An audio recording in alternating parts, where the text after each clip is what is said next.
As the clock ticked past midnight, Brooke found herself engulfed once again in the pale glow of her laptop screen. The clattering of dishes from the kitchen interrupted her concentration. Declan's voice slid into the room, honeyed with his usual facade of concern. Burning the midnight oil again? He poured wine with an air of casual judgment, barely masking the smirk tugging at his lips.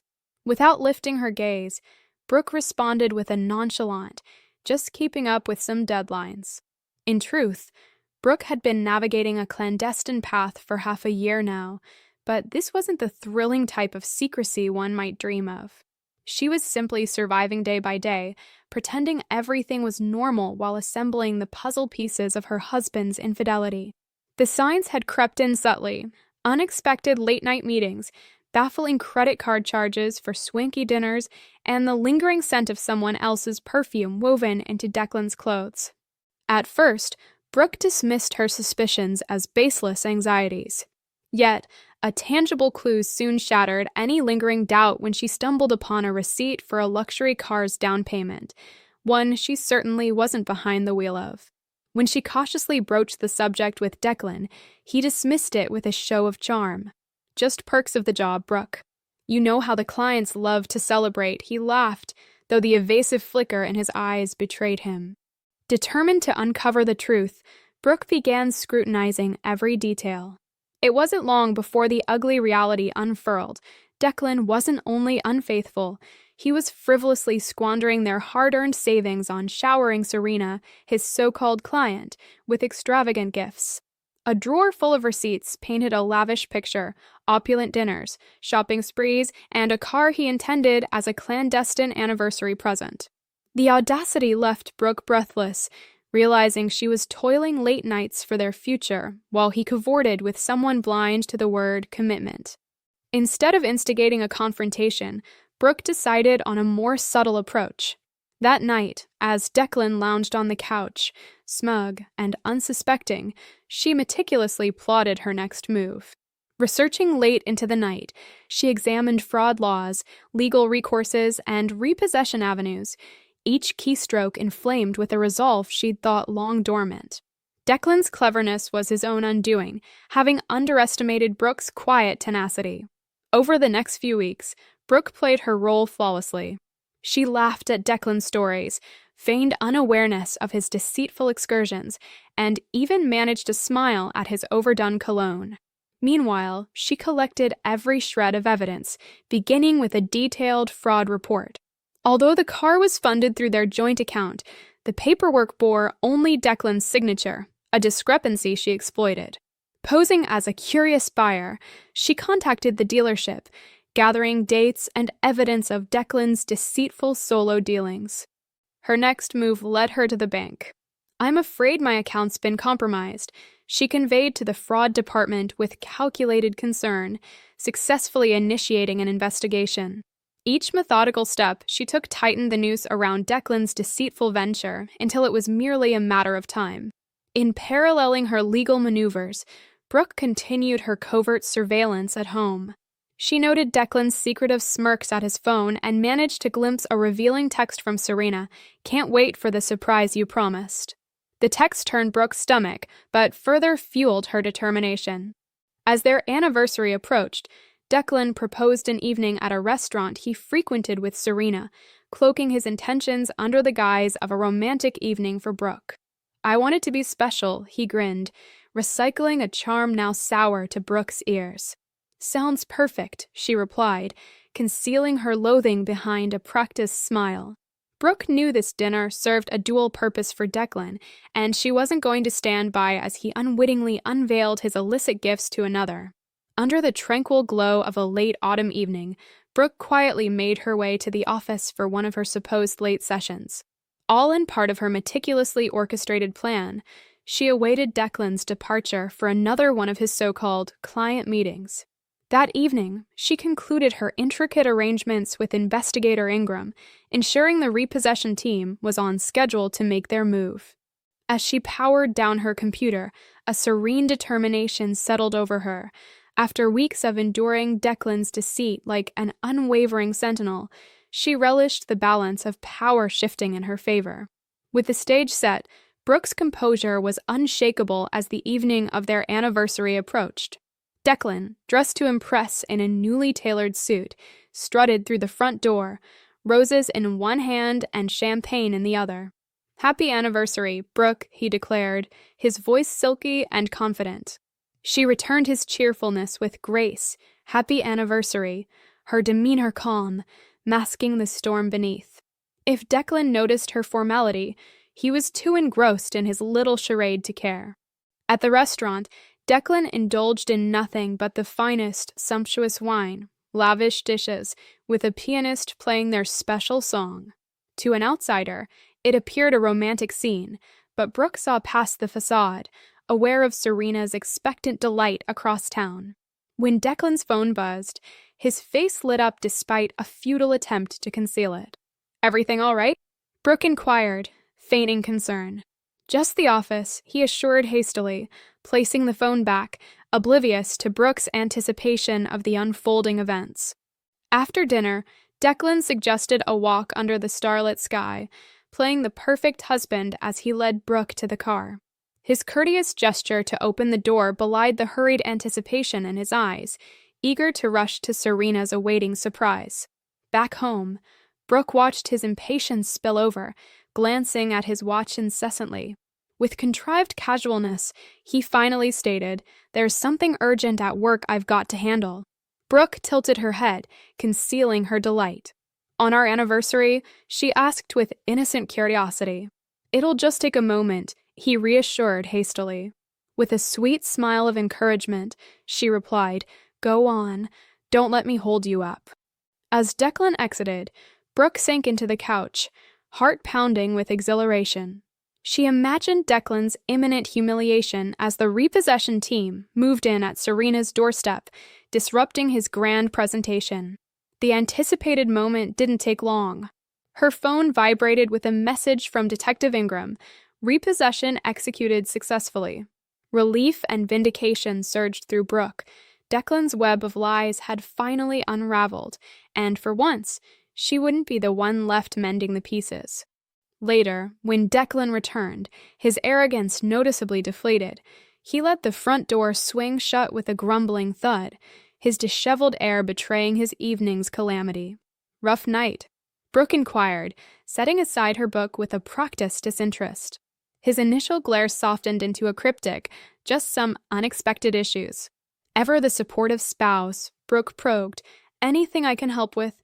though her voice was honeyed with disguised amusement. "No," he retorted sharply before softening, "it's sorted. Nothing you need to worry about." Brooke savored the lingering silence as it hung in the air, pretending to engross herself back in her book, delighting silently in Declan's inevitable downfall. Once Declan retreated to the bedroom, likely to ponder his next move, Brooke received another update from Detective Ingram.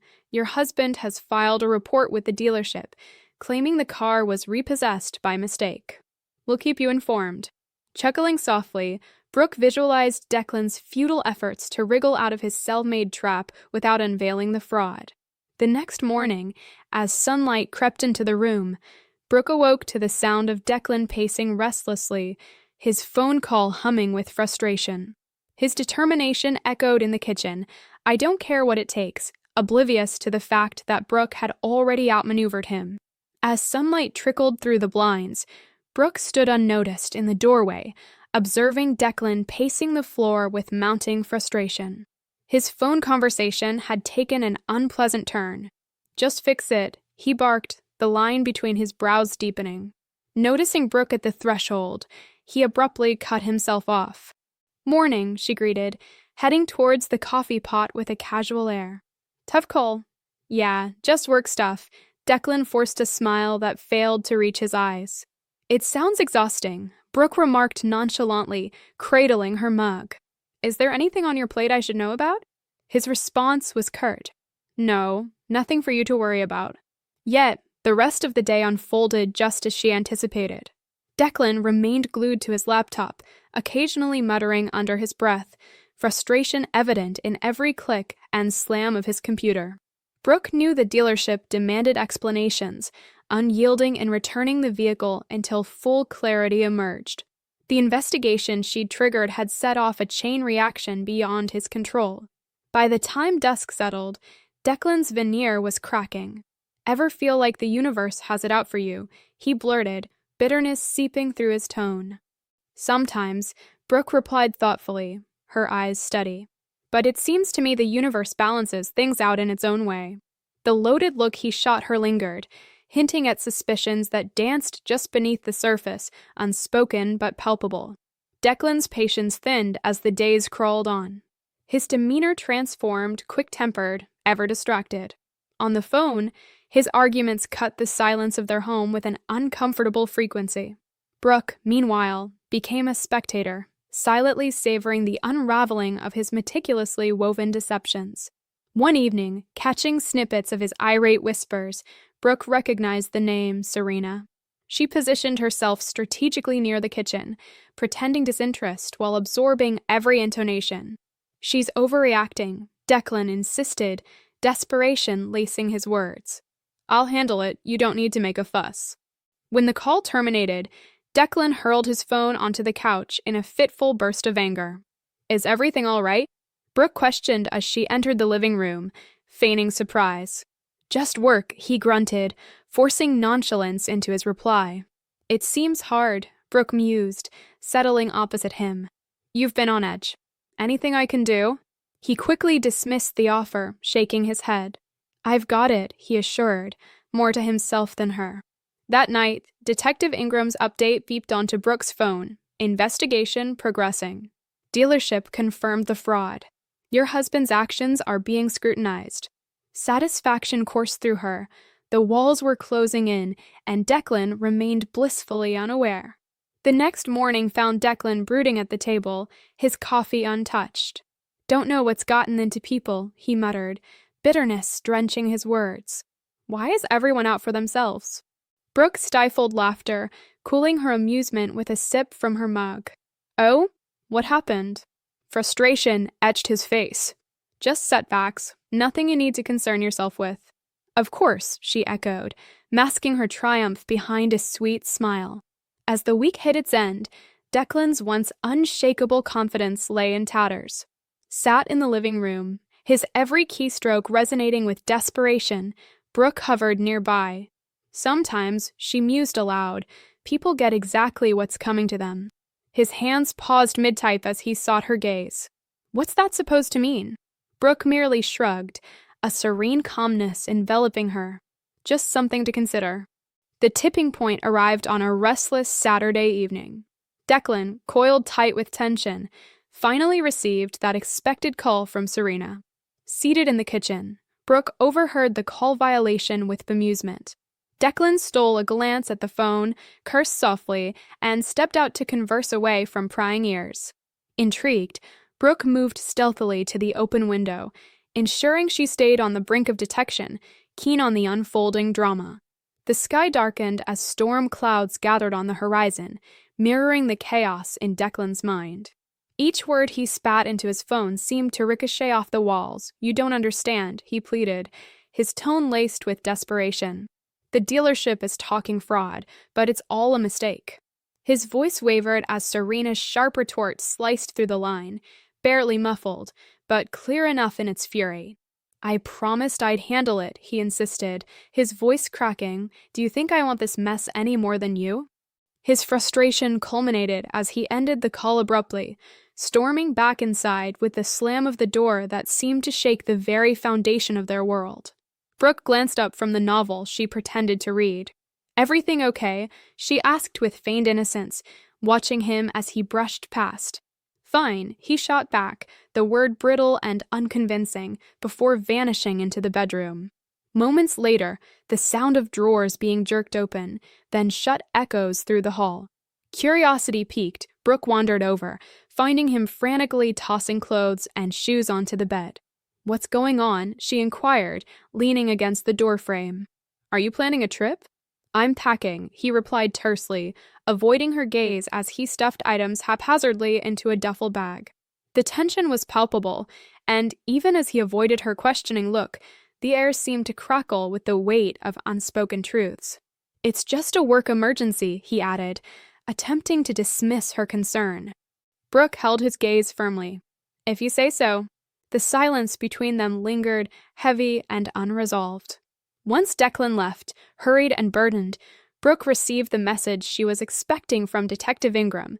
The investigation is advancing rapidly. Stay tuned. Contented, she sank into the sofa, savoring the knowledge that Declan was running not toward a solution, but deeper into his own trap.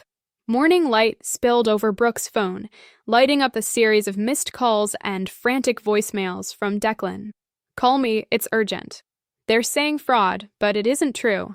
Each plea was a testament to his unraveling, and each deletion gave Brooke a sense of liberation. Over her morning coffee, a text returned from Detective Ingram swiftly updated her. Declan tried contacting the dealership today. He's flailing, but it's too late to change anything now. Brooke imagined his panic, the realization dawning that no lifeline existed to pull him back from the brink. The doorbell's chime echoed through the silent house just after midday. Declan appeared on the porch, disheveled and desperate, a stark contrast to his usual composed facade. His shirt was rumpled, tie askew, and a palpable desperation clung to him. We need to talk, he implored. Talk about what? Brooke replied coolly. The car for your girlfriend or the fraud charges? She crossed her arms and leaned against the doorframe, maintaining an unwavering stance as his eyes widened in disbelief, panic shadowing his features. Brooke, please. I can explain. She cut him off with a sharp shake of her head. No need. I know everything, Declan. The fake business trips, the high-end dinners, the car, none of it escaped my notice. I've known for months. He stumbled over his words, grasping for an excuse, but Brooke didn't grant him the chance. You used our savings for your deceit, she stated, her voice steady and cold. You betrayed our trust, and now you'll face the consequences. He stepped closer, hands lifted in placation. Brooke, please. I've made mistakes, but I'll make it right. I'll pay you back, whatever it takes. A smile tugged at Brooke's lips as she arched an eyebrow. Pay me back with what? More lies. At the mention of Serena's name, Declan flinched, and Brooke knew she'd struck a nerve. Before he could stammer a reply, she gestured sharply to the stack of papers on the table beside her. You can start with these. Declan hesitated, eyes darting to the documents. What is this? Divorce papers, Brooke replied without a hint of hesitation. You've already forfeited the right to anything else. As the winds of change swept through Brooke's life, she resolved that this was the same turning point she had anticipated for months. With the metaphorical car now gone, and his grip on her fading, she faced Declan, her estranged husband, with newfound conviction. You can still leave with your dignity, she stated, her voice resonating with finality. Declan's eyes locked onto hers, struggling under the weight of what he'd lost. For a moment, defiance flickered in his eyes, but acceptance soon sank his shoulders. You don't have to do this, he muttered, half-heartedly. Brooke stood firm. I do. The words felt like a release, echoing determination she hadn't felt in years. Watching him retreat, an overwhelming sense of liberation washed over her as she latched the door behind him. Finally, the haunting presence that had loomed for so long was lifting. As silence settled over the house, a quiet unlike any she remembered from her chaotic marriage, it felt like a long-awaited peace. Brooke sat at the kitchen table, where the freshly signed divorce papers now lay, a testament to her regained autonomy. Declan's pleas still whispered in her thoughts, but his betrayal no longer burdened her. True power had returned to her hands. In the days that followed, Brooke methodically rebuilt her world.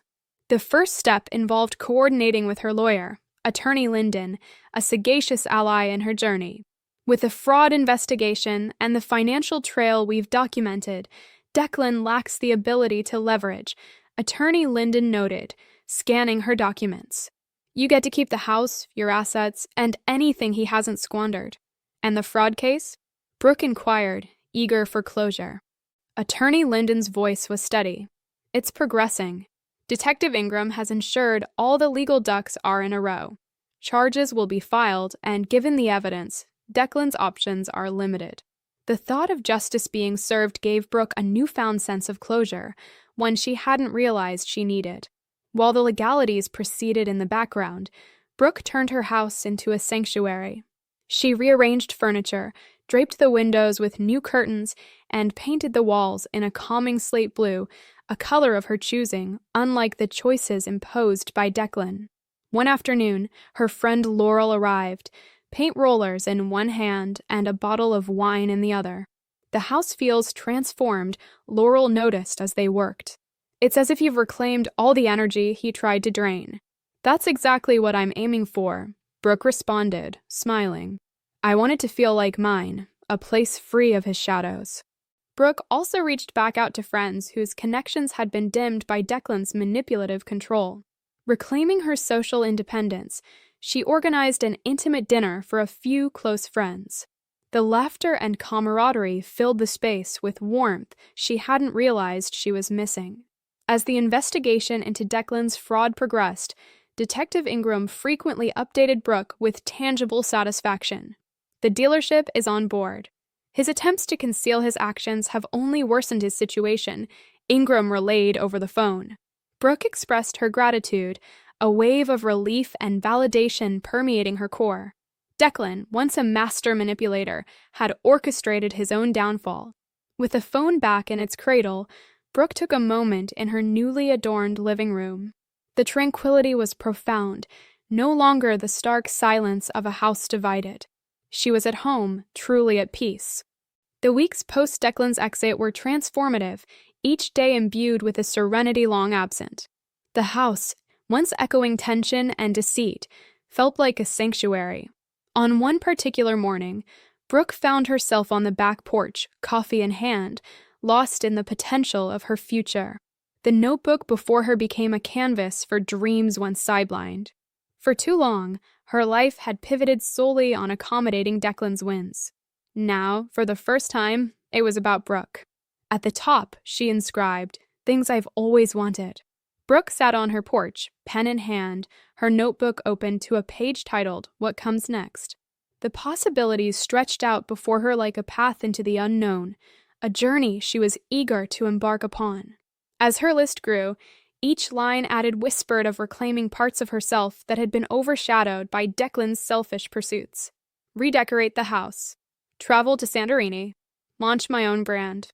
Reconnect with family and friends. With the first item, she and her friend Laurel rolled up their sleeves and turned the house into a canvas of Brooke's personality, warm, vibrant, a true reflection of its owner. They splashed the walls with harmonious hues, replaced every piece of furniture Declan had insisted upon, and converted his former office into a sun-drenched art studio. "This screams you," Laurel remarked as they hung an abstract painting above the fireplace. "It's like the house now mirrors the soul of its residents." "Proud of how it's turning out," Brooke replied, a joyful pride coursing through her. Her next pursuit was reviving her career ambitions. During her marriage, Declan had constantly belittled her professional dreams, asserting that only his ambitions mattered. Determined to reclaim what had been paused, Brooke reached out to former colleagues and mentors. She explained her newfound freedom and rekindled her interest in re-entering the business world. Their encouragement was overwhelming, and soon Brooke found herself with an array of enticing offers. One evening, a call from a previous boss materialized into a consulting position on a project she was passionate about. Her former boss's words echoed with warmth, "We'd love to have you back." "Thank you," Brooke replied with a level of validation she hadn't anticipated. "I'm ready." As her routine settled into a new rhythm, Brooke noticed a transformation in herself, confidence blooming where shadows of doubt had lurked. The fears Declan had planted were withering, replaced by a strength she hadn't realized she had. One quiet evening, as she enjoyed a glass of wine in her living room, now a sanctuary rather than a battleground, she smiled contentedly. Her life might still be a bit messy, but it was entirely her own. Weeks later, Detective Ingram called with a significant update. The fraud investigation is complete. Declan's been charged, and his case is headed to court. The news engulfed Brooke with unexpected emotion. not because she pitied Declan, but because it marked the dissolution of the life they'd once built together. "Thank you," she told Ingram sincerely, recognizing the role he'd played in her journey to break free. "Justice takes time," Ingram responded wisely, "but it's always worth the wait." That evening on the porch, beneath the velvet sky blanketed with stars, Brooke let a wave of mixed emotions wash over her: relief, triumph, a hint of mourning for what once was. The next day, Laurel visited, her presence like a vibrant ray of sunshine. "You're glowing," Laurel observed, handing over a paper bag brimming with takeout. "Maybe because the weight's been lifted," Brooke mused. "With Declan's charges moving forward and our divorce nearly finalized, I feel like I can finally breathe again." Laurel grinned, her glass raised in celebration. Here's to discovering the new Brooke. In the weeks that unfolded, Brooke checked more ambitions off her list. She booked a solo adventure to Santorini, a dream long postponed. The anticipation of exploring its sunlit beaches and ancient ruins revived a sense of adventure. Alongside this, her re-entry into the consulting field was invigorating, as she was once again welcomed with open arms. Each stride forward felt like a proclamation. No longer confined by past mistakes or betrayal, she defined herself anew. One afternoon, standing in her revitalized living room, Brooke's gaze lingered on a framed photo atop the mantel. In the soft glow of the late afternoon light, Brooke caught sight of a photograph perched on her mantel, a picture of her and Laurel, arms slung around each other with carefree smiles. This snapshot was from a time before Declan's shadow had ever crossed her path, a reminder of her former self that was both empowering and bittersweet. As she studied the image, a profound realization washed over her. The essence of the woman she used to be, resilient, independent, and unyielding, still thrived within her. Despite Declan's relentless attempts to drown that spirit, he had failed. Her journey had ebbed and flowed, carving out strength from the challenges and molding her into someone who had emerged stronger. In that quiet reflection, Brooke embraced the truth she had resisted for years. She hadn't lost her footing. Instead, she had weathered a storm and come out with a renewed sense of self. It was a turning point she hadn't visualized 6 months ago. Now, with her past behind and a future framed by infinite possibilities, she was undeniably equipped to embrace whatever came next, no longer tethered to shadows of former trials. Armed with this newfound clarity, Brooke felt ready to step forward, each stride a confident claim on her future. There was no looking back, only the open road of her next adventure awaited.